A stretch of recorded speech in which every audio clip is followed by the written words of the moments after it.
여러분 안녕하십니까? 이번 주 노동현 앵커를 대신해 뉴스를 진행하겠습니다. 먼저 첫 번째 소식입니다. 2달 전에 비해 지역 코로나19 확진자가 최대 17배나 증가하는 등 오미크론 확산세가 지속되고 있습니다. 의료진에게 받는 신속 항원 검사 결과가 양성이면 추가 검사 없이 확진으로 인정되는 등 의료 체계도 달라지고 있는데요. 정부와 지자체는 확신하긴 이르지만 이 같은 증가세가 최정점에 올랐다고 보고 있는데 이조차 확실하지 않다는 게 변수입니다. 이수복 기자입니다.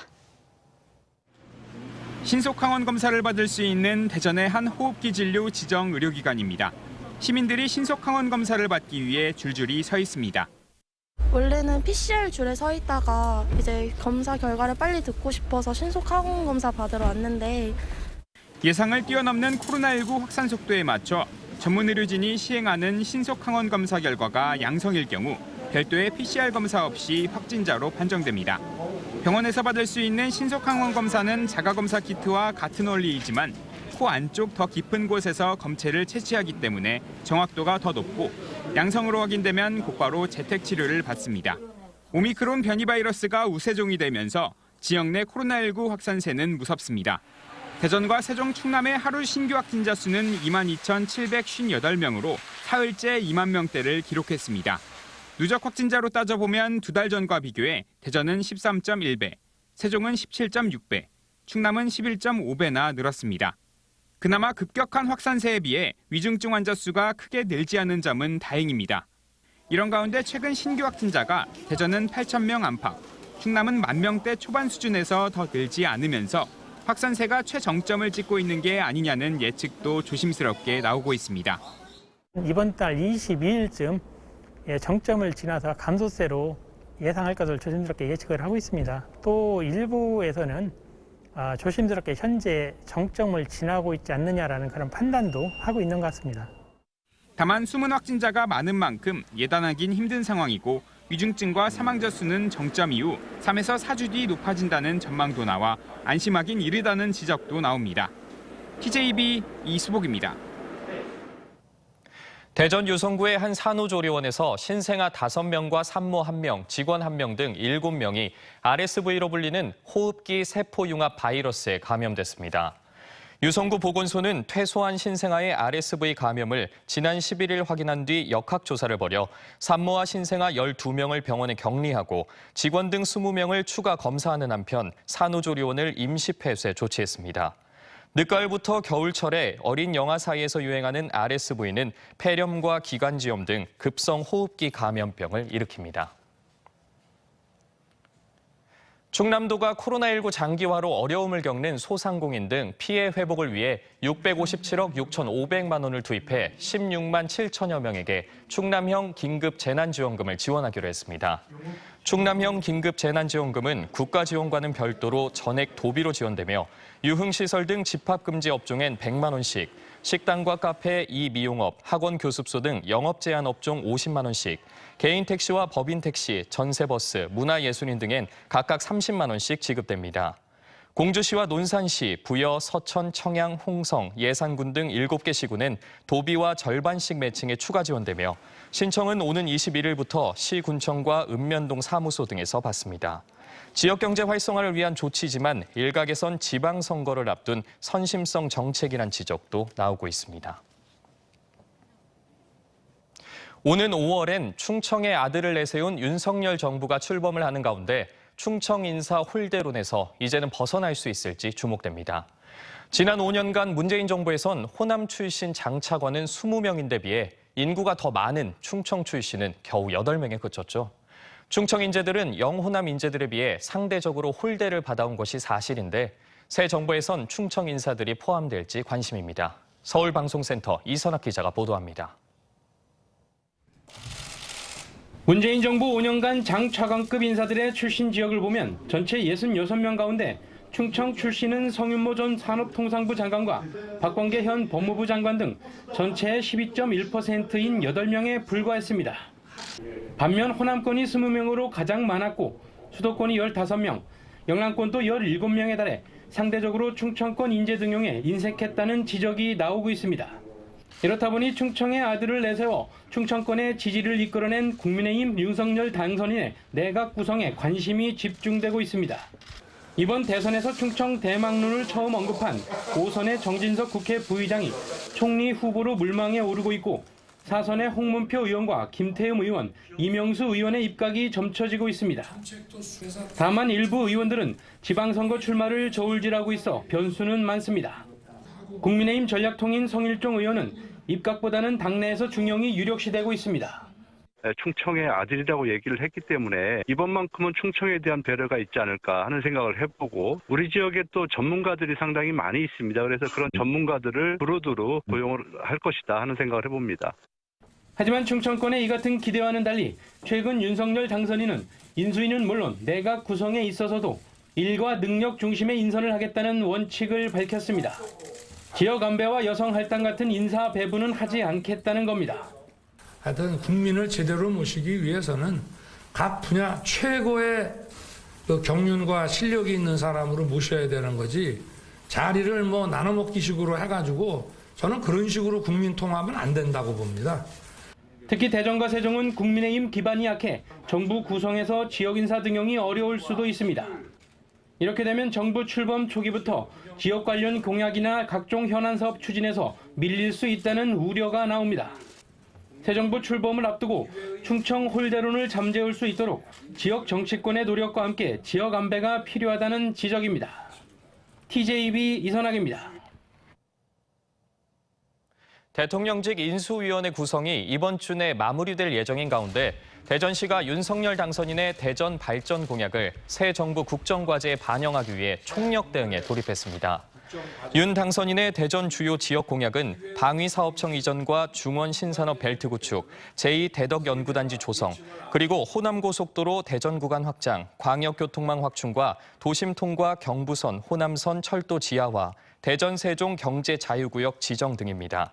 대전시는 행정부시장을 총괄단장으로 공약 과제별 전문가, 연구원 등이 참여하는 실무 추진팀을 꾸리고 안철수 인수위원장과의 소통과 정부 부처 방문 등에 나서기로 했습니다. 식당이나 카페에서 음식을 나르는 로봇 한 번쯤 보셨을 텐데요. 이젠 이 로봇들이 밖으로 나와 생활 쓰레기까지 대신 버려주는데 편리함은 물론이고 환경과 복지 문제에도 도움을 줄 걸로 보입니다. 김철진 기자입니다. 모니터에 두 눈이 달린 로봇이 빗속을 달려 아파트 현관에 도착합니다. 종이 박스부터 배달 용기까지 쓰레기를 한가득 담고 분리수거장에 도착하면 직원이 쓰레기 배출을 마무리합니다. 최근 대전 대덕구의 한 아파트에서 한 달간 시연을 마친 자율주행 쓰레기 수거 로봇입니다. 주민들은 음식물 쓰레기부터 재활용품까지 로봇에다 얹기만 하면 쓰레기 배출 끝입니다.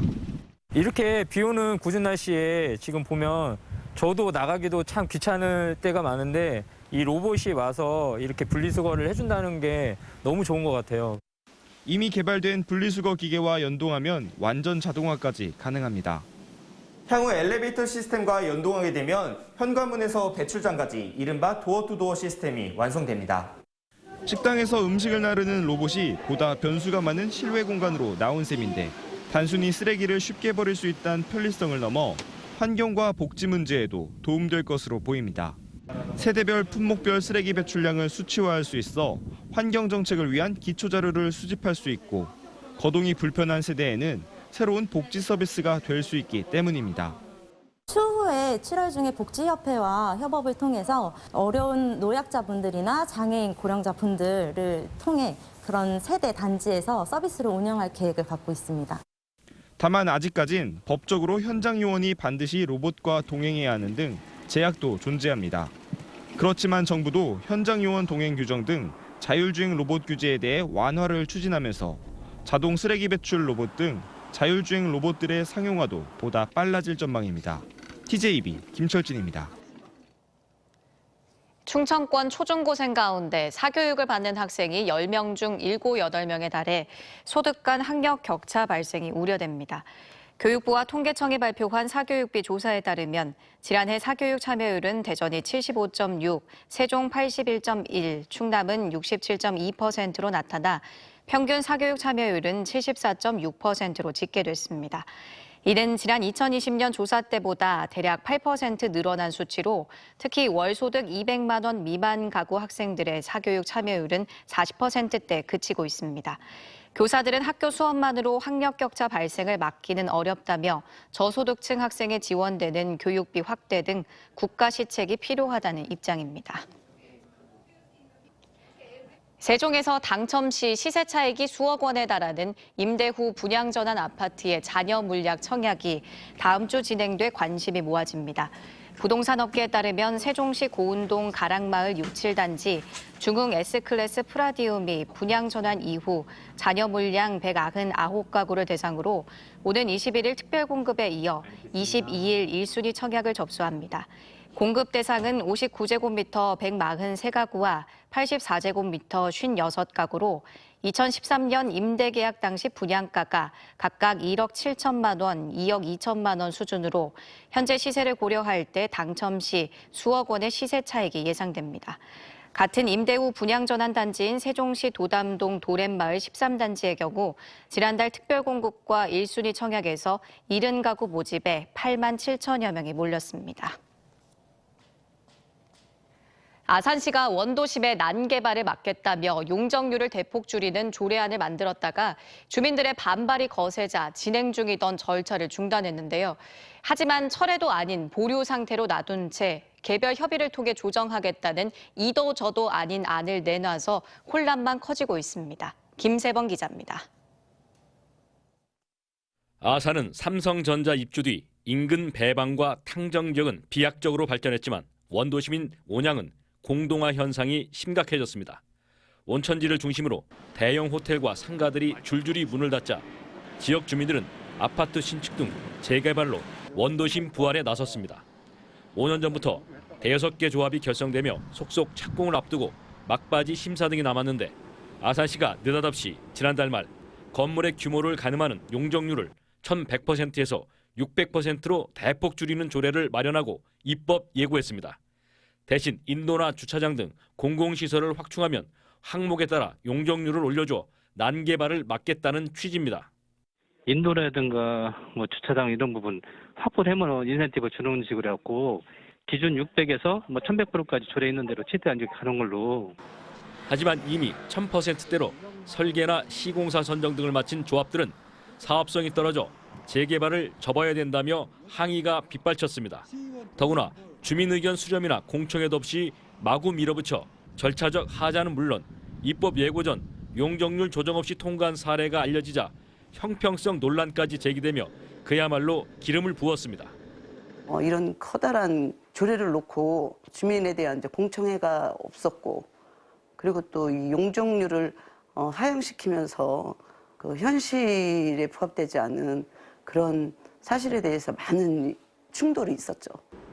예상외 반발에 부딪히자 아산시는 갑자기 조례안 상정을 포기하며 당초 기준으로 되돌린 듯 했습니다. 그러나 의회에 통과한 건 조례 취소가 아닌 보류 상태로 사실상 연기한 겁니다.